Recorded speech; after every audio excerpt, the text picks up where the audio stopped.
Here at Blue Apron, we know exactly how hectic school nights can be. That's why we created Assemble and Bake. Delicious one-pan meals that make family dinner simple. Just assemble the pre-chopped ingredients and put the pan in the oven to bake. Then you're free to help out with that last-minute diorama. Shop Assemble and Bake at BlueApron.com. Get 50% off your first 2 orders with code APRON50. Terms and conditions apply. Visit BlueApron.com/terms for more. What does it mean to live a rich life? It means brave first leaps, tearful goodbyes, and everything in between. With over 100 years' experience navigating the ups and downs of the market and of life, your Edward Jones financial advisor will be there to help you move ahead with confidence. Because with all you've done to find your rich, we'll do all we can to help you keep enjoying it. Edward Jones, member SIPC.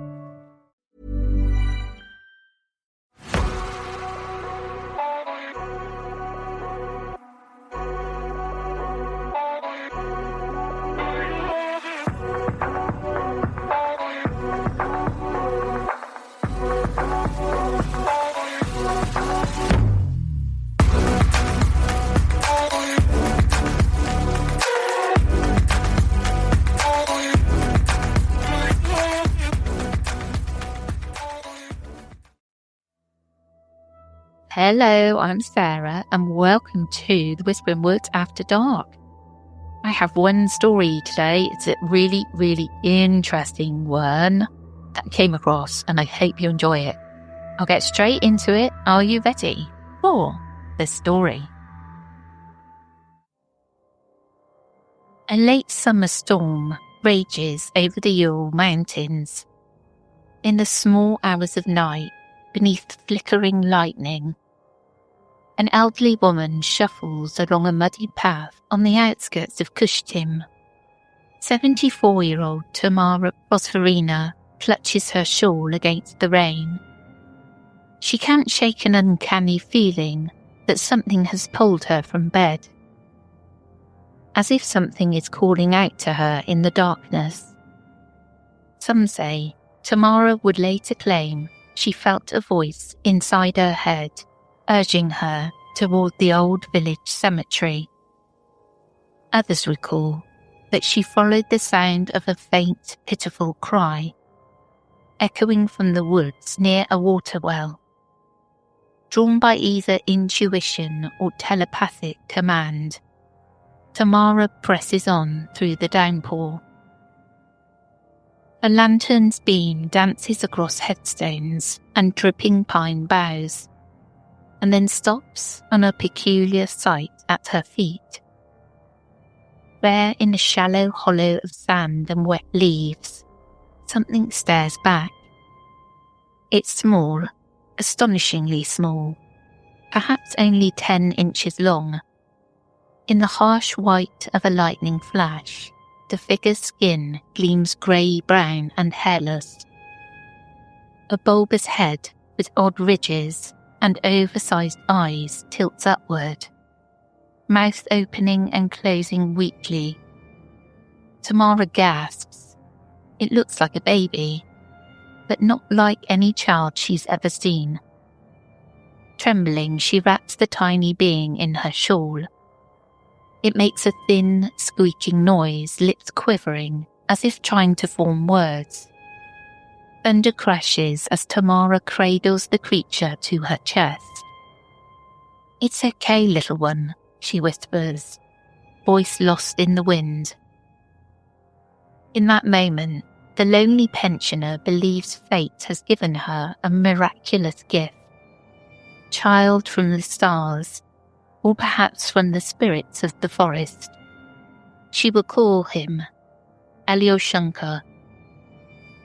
Kushtim is not the kind of place most ordinary people think of when they hear the word otherworldly. It's a modest industrial town in Russia's Chelyabinsk Oblast, about 1,700 kilometers east of Moscow.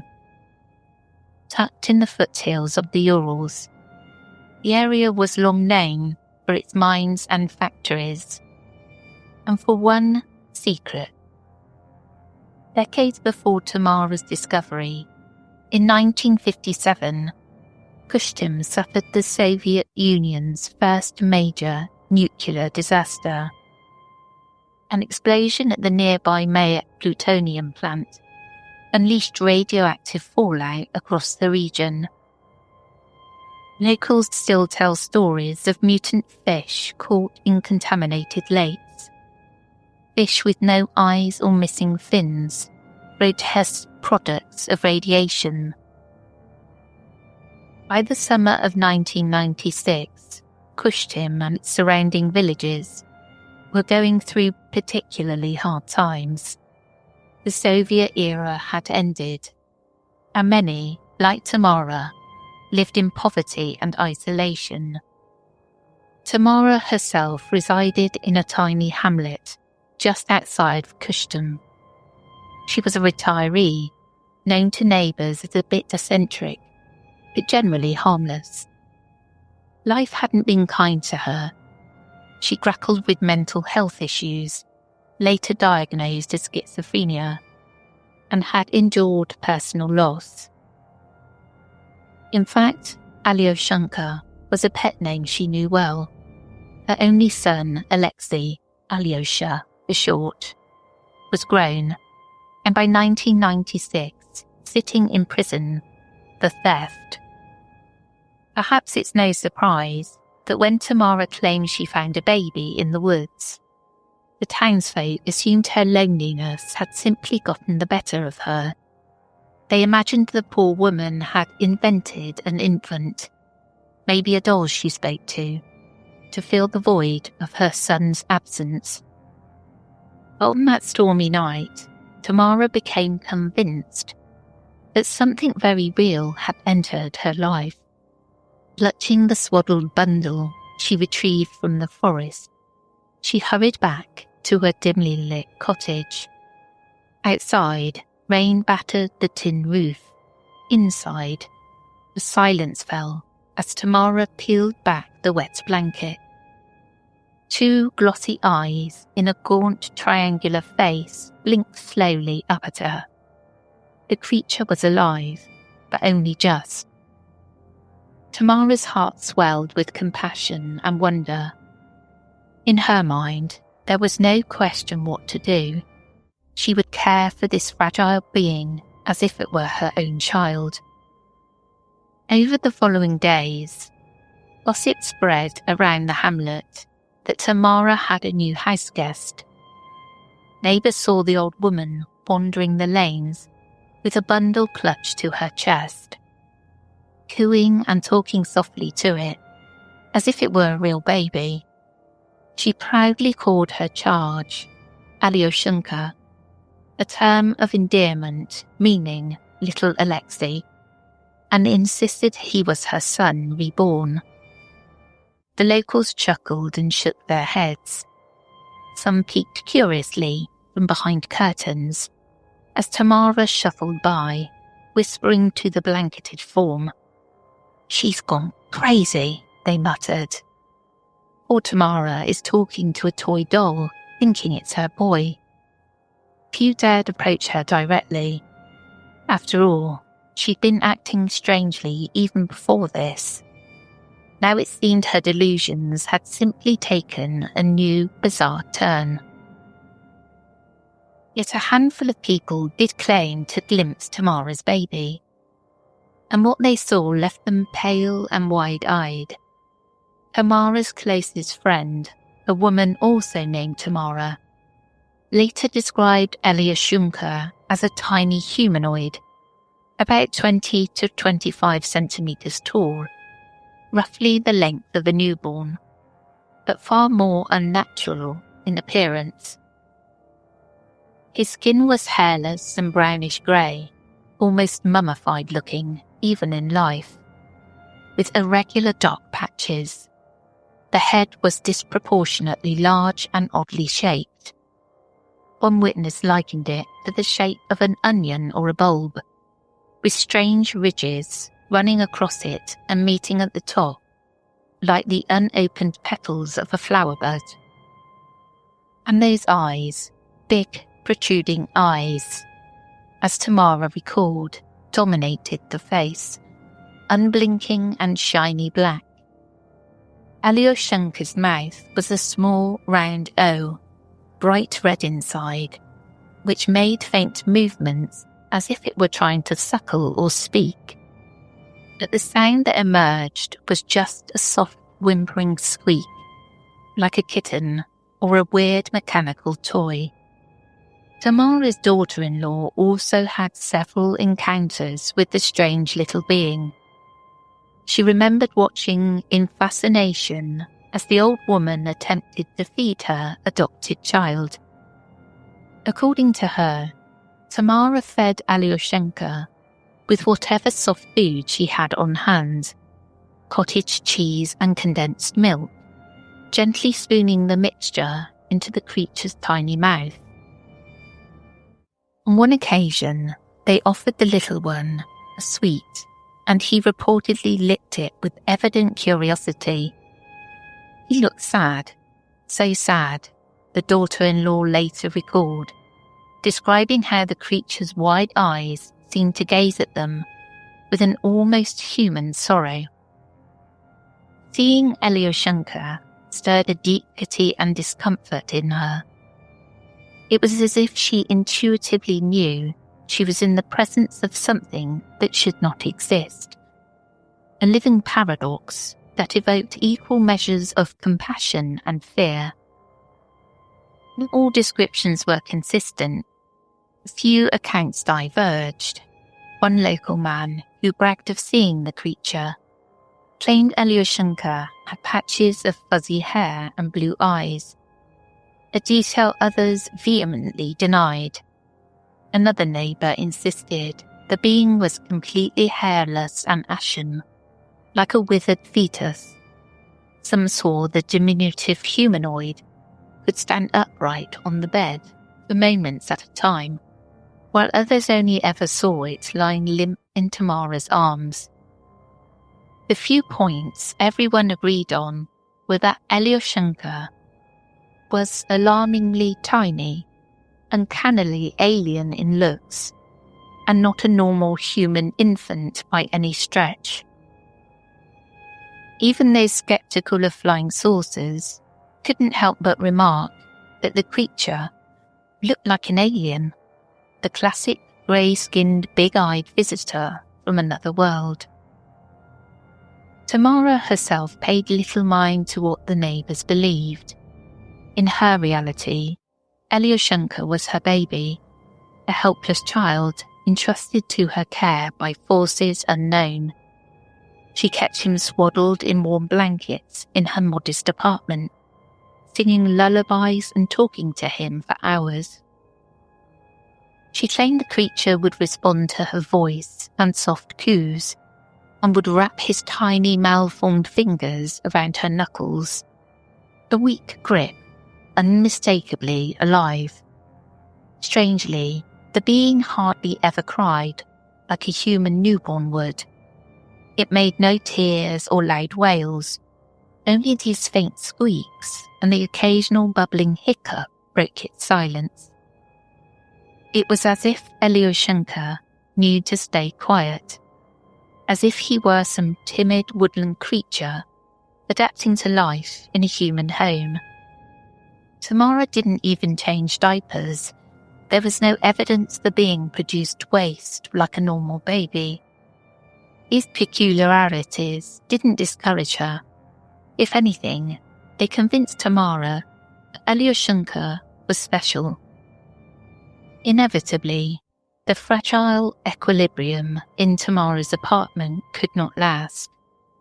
Concerned neighbours, who had long thought she was mentally unstable, became alarmed by her new behaviour. She was knocking on doors at odd hours, frantically asking if anyone had medicine for her sick baby. The sight of the dishevelled grandmother pleading for infant remedies for an imaginary child was the final straw. Fearing for Tamara's health and suspecting she might harm herself or others, the villagers contacted the authorities to intervene. One day an ambulance arrived at Tamara's home. The local doctor and a medic stepped in to find the old woman agitated and clutching a blanketed bundle to her chest. She protested fiercely as they gently tried to take her by the arms. "I can't leave him," Tamara cried. "He'll die without me." She pointed desperately at the wrap of blankets on the bed, insisting there was a living child there that needed her care. The medical personnel exchanged glances. For them, this was the pitiable delusions of a very sick mind. The paramedic later shrugged and admitted he simply did not believe the wild story of a mysterious creature baby. How could he? In his eyes, Tamara was an acute schizophrenic, nothing more. Ignoring her pleas, the responders escorted Tamara out of her home and into the ambulance. The door closed, muffling her sobs and shouts. As the vehicle drove off, Tamara pressed her face to the window, tearfully watching the doorway of her house recede. Inside, hidden in that cluttered apartment, Alyoshenka remained alone. The one person who had fed him, who had kept him alive, was gone, and nobody else in the village dared to go near the creature that most still refused to believe was real. Days passed. Tamara was confined to a psychiatric hospital for evaluation and treatment. Deprived of her constant care, Alyoshenka's already tenuous hold on life grew weaker. The tiny being lay swaddled and unattended in the apartment, growing dehydrated and hungry. Tamara's worst fear had come to pass. Without someone to feed him condensed milk or keep him warm, her adopted child could not survive. Sometime during those lonely days, the Kushtun dwarf, as some were already calling it, took its final breath and died from starvation. When Tamara's friend, Tamara, returned to the village, she later cursed herself for being away during the crisis. It was too late. Steeling herself, she entered the home to check on Alyoshenka, only to find a heartbreaking scene. The small creature's lifeless body, limp and cold, where it had been left. The sight was ghastly. The once living creature had rapidly deteriorated, his skin desiccating and features sunken until he looked like a tiny mummy. Overcome with emotion, she and another family friend took it upon themselves to tend to the remains. Unsure what else to do, they cleansed the strange corpse with alcohol and carefully dried it, effectively mummifying it to stave off decay. Perhaps they thought Tamara might return and still want a chance to bury her child. Or maybe they simply felt this was the dignified thing to do for a being so out of the ordinary. For a time, the preserved body of Alyoshenka remained hidden in Tamara's house. She was still hospitalized and inconsolable. She raved to the nurses that her baby needed her, that he was alone and hungry. No one believed her. They assumed Alyoshenka was a hallucination, a figment of her illness. Within the community, rumours churned about what truly happened. Some neighbours quietly admitted they had seen something odd in Tamara's arms and began spinning tales. Had it been an alien after all? A mutant baby born of the nuclear-scarred land? The next chapter arrived in the unlikeliest way. One of the men who had helped dry and wrap the body was by all accounts a ne'er-do-well with a criminal bent. Not long after Alyoshenka's death, this acquaintance got into trouble. He was arrested for stealing electrical cable, a petty crime common in those difficult years. Hoping for leniency, or perhaps simply out of desperation, the thief blurted out an astonishing confession to the police. He knew the location of a mummified alien. The officers, naturally, were sceptical, but curiosity got the better of them, and they followed the man to Tamara's now abandoned apartment. There he produced the small wrapped corpse of Alyoshenka. The strangest evidence anyone in Kushtim law enforcement had ever seen. Enter Officer Vladimir Bendlin, a detective with the local militia police. It was Bendlin who first took custody of the little corpse, and in doing so, plunged headlong into one of the most baffling cases of his career. By then, summer had turned to autumn. Under normal circumstances, a dried fetus found in a village would be a matter for coroners and perhaps a quiet burial. But Alyoshenka's appearance was anything but normal. Bendlin's superiors saw no upside in chasing little green men. They considered the whole affair nonsense and reportedly ordered Bendlin to give up this nonsense. But Bendlin was not so easily deterred. Possessing a keen sense of curiosity, he couldn't shake the feeling that there was more to this story.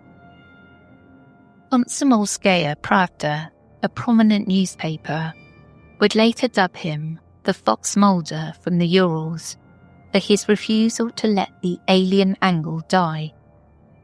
With official interest minimal, Bendlin effectively became the self-appointed investigator of the Alyoshenka mystery. He took the mummified remains home for safekeeping, storing the tiny corpse in his refrigerator to prevent it from decomposing further.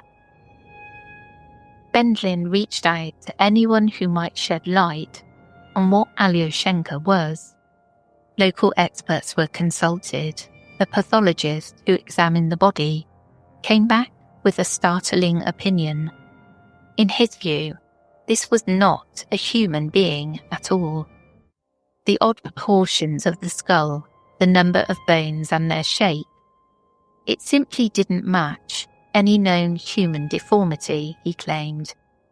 On the other hand, a gynecologist from a nearby town inspected the remains and asserted with equal confidence that it was a human, likely a prematurely born infant with severe birth defects.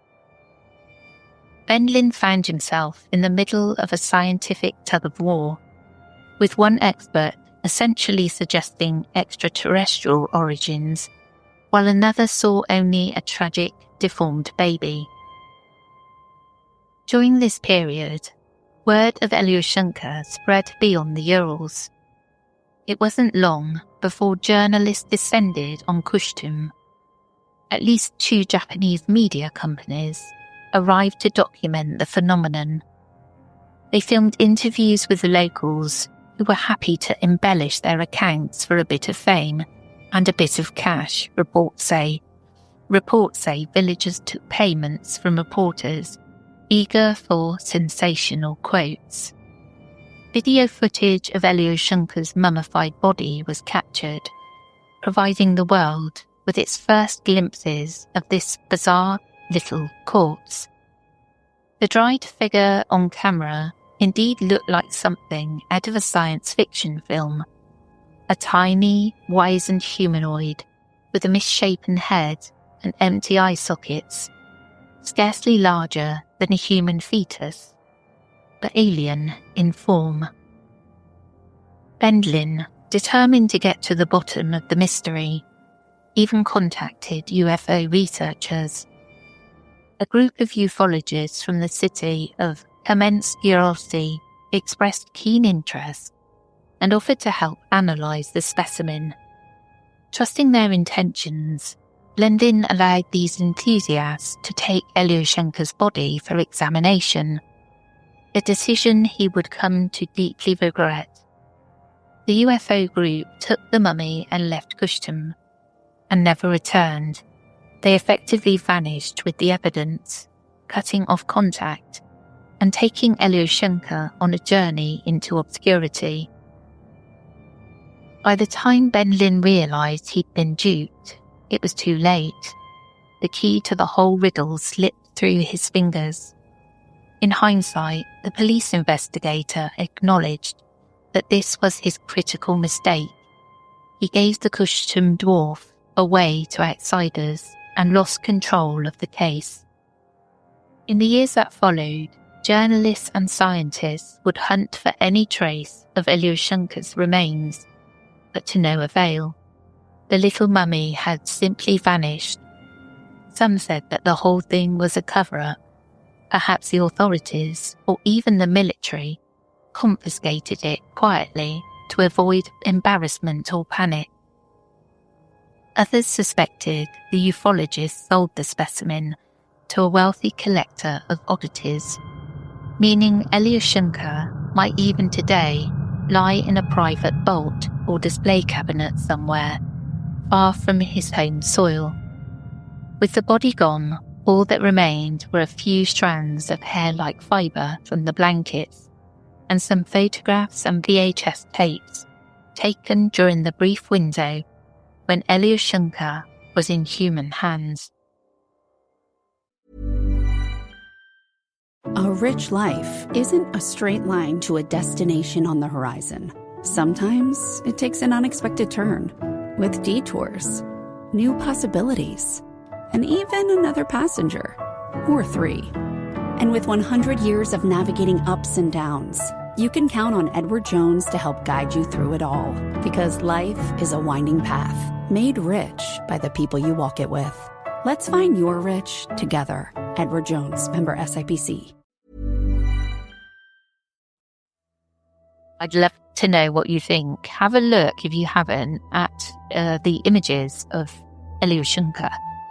I mean, I don't know. I'm at a loss. I really am. I really, really am. It's just a shame that it went missing. Could have been a baby, could have been covered up, could have been an alien. I really don't know, but I thought it was a really interesting story. Well, that's it from me today. I hope you enjoyed, and we will catch you again tomorrow. Take care, everyone.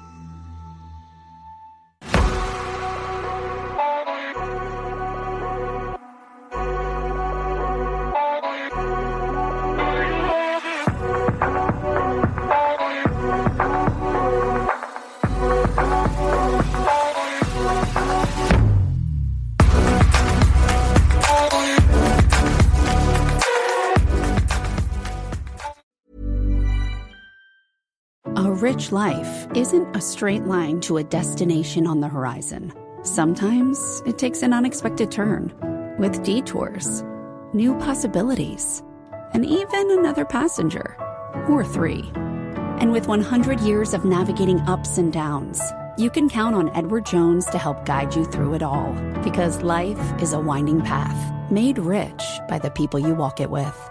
Let's find your rich together. Edward Jones, member SIPC. The stories told on the Whispering Woods are inspired by historical records, witness reports, and local folklore.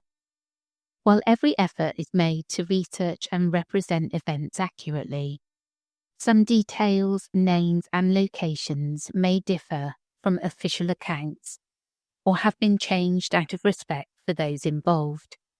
These episodes are created for storytelling and entertainment purposes and should not be considered definitive fact or investigative journalism.